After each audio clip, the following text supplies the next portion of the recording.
ولكن كذب وتولى ثم ذهب إلى أهله يتمطى أولى لك فأولى ثم أولى لك فأولى أيحسب الإنسان أن يترك سدى ألم يكن نطفة من مني يمنى ثم كان علقة فخلق فسوى فجعل منه الزوجين الذكر والأنثى أليس ذلك بقادر على أن يحيي الموتى صدق اللہ مولانا العظیم۔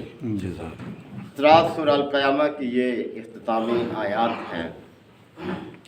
پچھلی آیات میں اللہ تعالیٰ نے قیامت سے متعلق لوگوں کو توجہ دلائی کہ دیکھو یہ ایک طے شدہ فیصلہ ہے اللہ تعالیٰ کا کہ دنیا کا ایک وقت پر اختتام ہوگا، یہ دنیا پوری کی پوری تہو بالا ہو جائے گی، چاند، سورج، زمین، پہاڑ، دریا، سمندر، سب زمین ایک چٹیل میدان کی طرح سے ہو جائے گی، اس میں کوئی اونچ نیچ باقی نہیں رہے گی اور یہیں پر حشر ہوگا۔ اور اس مقصد کے لیے سب کچھ بیان فرمایا کہ لوگ اس کی تیاری کریں، اس دن کی ہولناکی سے بچنے کا سامان کریں، اپنی زندگی کو اللہ کی اطاعت اور بندگی کے ساتھ بسر کریں۔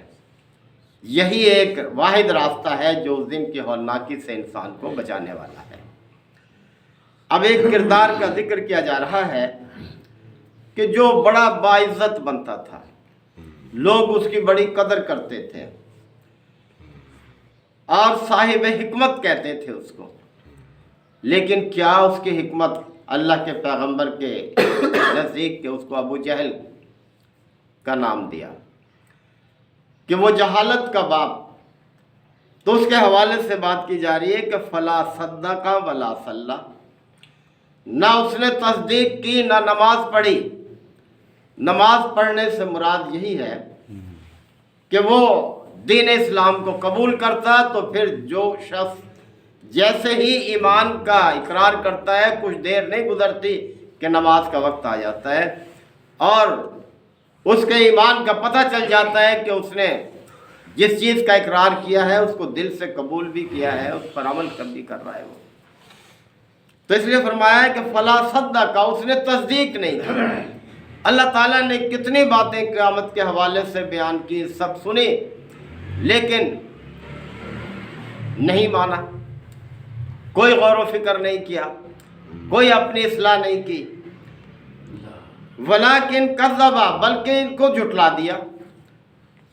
کتنی بڑی جہالت کی بات کہ وہ ذات جس نے ساری کائنات کو پیدا کیا، بھلا اس سے یہ توقع کی جا سکتی ہے کہ وہ کوئی غلط بات کہے؟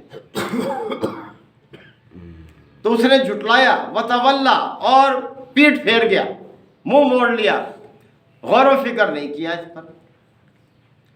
ثم ذهب الى اهله يتمطى، اور پھر اکڑتا ہوا اپنے گھر کی طرف واپس لوٹ گیا۔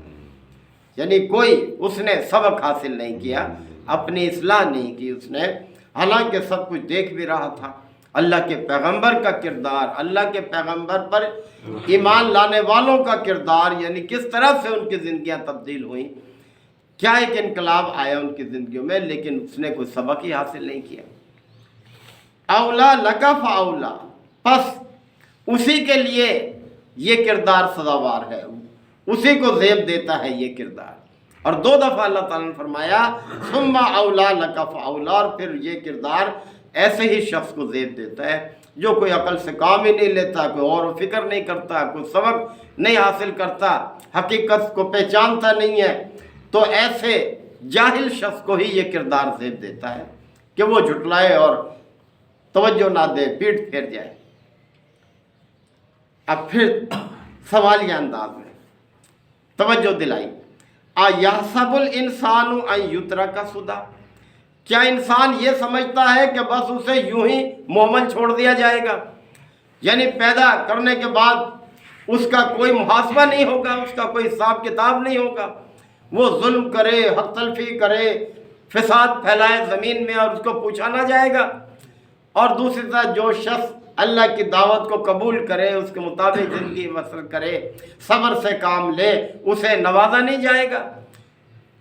تو سوالیہ انداز میں اللہ تعالیٰ نے توجہ دلائی، اَیَحْسَبُ الْإِنسَانُ أَن يُتْرَكَ سُدًى، کیا انسان نے یہ سمجھ رکھا ہے کہ بس اسے یوں ہی مہمل چھوڑ دیا جائے گا، کوئی حساب کتاب نہیں، کوئی محاسبہ نہیں، کوئی جزا سزا نہیں ہوگی؟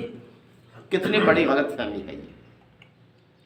الم یکن نطفۃ من منی یمنا، پھر دیکھیں کیسے توجہ دلائی کہ کیا وہ نطفے کی ایک حقیر سی بوند نہیں تھی جو ٹپکائی جاتی ہے، یعنی رحم مادر میں ٹپکایا جاتا ہے وہ نطفہ، اور اس نطفے سے دیکھیں پھر کیا کیا تبدیلیاں رب کائنات لاتا ہے۔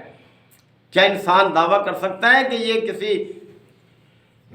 معبود، کسی اور معبود کا کردار ہے جو انہوں نے بنا رکھے تھے، ان معبودوں کا اس میں کوئی حصہ ہے؟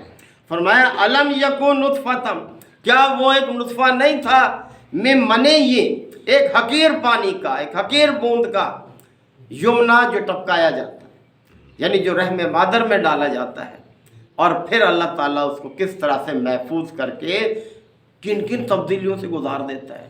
یعنی اس پانی سے ایک فرمایا کہ ثم کان علقۃ، پھر ایک جمے ہوئے خون کی شکل، ایک لوتھڑے کی شکل وہ حاصل کرتا ہے۔ فخلق، اور پھر اللہ جسم بنا دیتا ہے پورا کا پورا، یعنی اس کی آنکھیں ہیں، اس کی ناک ہے، اس کے کان ہیں، اس کی دیکھیں کس طرح سے ہاتھ، پاؤں، انگلیاں، پوروے، کس طرح سے اس پانی کی بوند سے اللہ تعالیٰ مکمل کر دیتا ہے۔ فسوا، پھر پورا اسے درست کر دیتا ہے، یعنی صحیح شکل میں لے آتا ہے۔ یہ کون کر رہا ہے؟ جو یہ کام کر رہا ہے، یعنی مشرکین اس کا کوئی اور جواب نہیں رکھتے تھے، وہ یہ مانتے تھے، کہتے تھے کہ یہ تو کام سب اللہ ہی کر رہا ہے، تو بھئی اللہ ہی تو فرما رہا ہے کہ میں دوبارہ بھی پیدا کروں گا، اس کو کیوں نہیں مانتے؟ فَجَعَلَ مِنْهُ الزَّوْجَيْنِ الذَّكَرَ وَالْأُنثَىٰ، اور دیکھو پھر اس نے مرد اور عورت دونوں جنس پیدا کی ہیں، کس طرح سے دیکھیں وہ پیدا کر رہے ہیں۔ کیا کبھی ایسا ہوا ہے کہ دنیا میں یہ خطرہ پیدا ہو گیا ہو کہ مرد پیدا ہو رہے ہیں، عورتیں پیدا نہیں ہو رہی، کیسے بقا ہوگی؟ یا ایسا ہوا ہو کہ عورتیں پیدا ہو رہی ہیں، مرد پیدا نہیں ہو رہے، اور انسان کو اپنی بقا کا خطرہ ہو گیا ہو کہ اب کیسے آگے نسل چلے گی؟ کس طرح سے وہ دیکھیں دونوں کو پیدا کر رہا ہے، ایک توازن کے ساتھ کر رہا ہے۔ یہ اور بات ہے کسی ملک میں کسی کی تعداد کم ہے، کسی کی زیادہ ہے، لیکن وہ بھی کوئی زیادہ فرق نہیں ہے، لیکن اللہ تعالیٰ ایک توازن کے ساتھ جو ہے مرد اور عورت دونوں کو پیدا کر رہا ہے تاکہ انسانی تخلیق کا سلسلہ جاری رہے۔ تو جب یہ ساری چیزیں، ہری حقیقتیں تمہارے سامنے ہیں، تو پھر فرمایا الیس ذالک بقادر علی ان یحیی الموتى، تو کیا اللہ تعالیٰ اس چیز پر قادر نہیں ہے کہ وہ مردوں کو پھر پیدا کر دے، پھر زندگی دے دے؟ کیوں نہیں ہے؟ جس نے پہلی مرتبہ پیدا کر دیا وہ دوبارہ جتنے مرتبہ چاہے پیدا کر سکتا ہے وہ۔ تو اللہ تعالیٰ نے یہ تخلیق کا عمل 2 مرتبہ رکھا ہے، دنیا میں اور پھر اس کے بعد آخرت میں۔ اور دوبارہ پیدا کرنا تو ایسا ہے کہ پھر کبھی موت نہیں ہے، پھر ہمیشہ کی زندگی ہے وہ، تو اس زندگی کو تم نہیں مانتے۔ اب یہاں یہ بھی چیز یاد رہے کہ قرآن مجید میں بعض آیات ایسی ہیں کہ سننے والا ان کا جواب دے۔ تو یہاں بھی یہ کہ الیس اللہ بقادر علی ان یحیی الموتى، کہ اللہ تعالیٰ اس چیز پر قادر نہیں ہے کہ وہ مردوں کو پھر زندہ کر دے؟ تو اس کے جواب میں کہنا چاہیے بلا، کیوں نہیں؟ یا اسی طرح سے آپ صلی اللہ علیہ وسلم فرمایا کرتے تھے جب یہ آیت سنتے تھے کہ سبحانک اللہم، کہ اے خداوند عالم تو پاک ہے، بلا کیوں نہیں ایسا، تو ضرور پیدا کر سکتا ہے۔ اسی طرح سے سورہ 3 کی آیت ہے، اس کے بارے میں حضرت ابو ہریرہ رضی اللہ عنہ کی روایت ہے کہ الیس اللہ باحکم الحاکمین، کیا اللہ تعالیٰ سب حاکموں سے بڑھ کر حاکم نہیں ہے؟ تو اس کے جواب میں بھی یہ کہنا چاہیے بلا، کیوں نہیں؟ وَأَنَا عَلَى ذَلِكَ مِنَ الشَّاهِدِينَ، اور میں اس بات پر گواہی دینے والوں میں شامل ہوں، میں بھی گواہی دینے والوں میں شامل ہوں۔ تو بعض آیات ہیں قرآن میں، جیسے اذان کے کلمات کا جواب ہم دیتے ہیں، جیسے جیسے سنتے جاتے ہیں اللہ اکبر اشہد ان لا الہ الا اللہ یعنی ساتھ ساتھ پڑھتے ہیں، اور جب حیا علی الصلاح حیا علی الفلاح کہتے ہیں تو پھر اس کے جواب میں ہم لا حول ولا قوت یہ پڑھتے ہیں ہم یہ۔ اسی طرح سے صبح جب مؤذن کیا صلاۃ خیر من النوم کہتا ہے تو ہم کہتے ہیں کہ صدقتا و بررتا، تو نے سچ کہا اور بری ہو گیا، یعنی تو نے اپنی ذمہ داری پوری کر دی، سچ کہا کہ نماز نیند سے بہتر ہے۔ تو یہ ہے کہ یہ کچھ آیات ایسی ہیں کہ جن کو سننے والا ان کا جواب بھی دے۔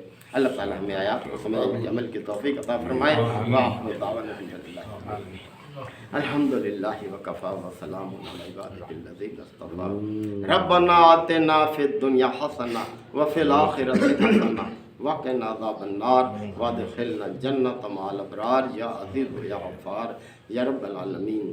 اللہم انک عفو کریم تحب العفو فاعف عنا، اللہم من احییتہ منا فاحیہ علی الاسلام ومن توفیتہ منا فتوفہ علی الایمان، یا شافی الامراض اشف مرضانا ومرضى المسلمین، یا قاضی الحاجات اقض حاجاتنا وحاجات المسلمین، اللہم انصر الاسلام والمسلمین، اللہم دمر اعداء الدین، ربنا تقبل منا انک انت السمیع العلیم وتب علینا انک انت التواب الرحیم۔ صلی اللہ تعالی علی خیر خلقہ محمد وآلہ وصحبہ اجمعین۔ شکر اللہ۔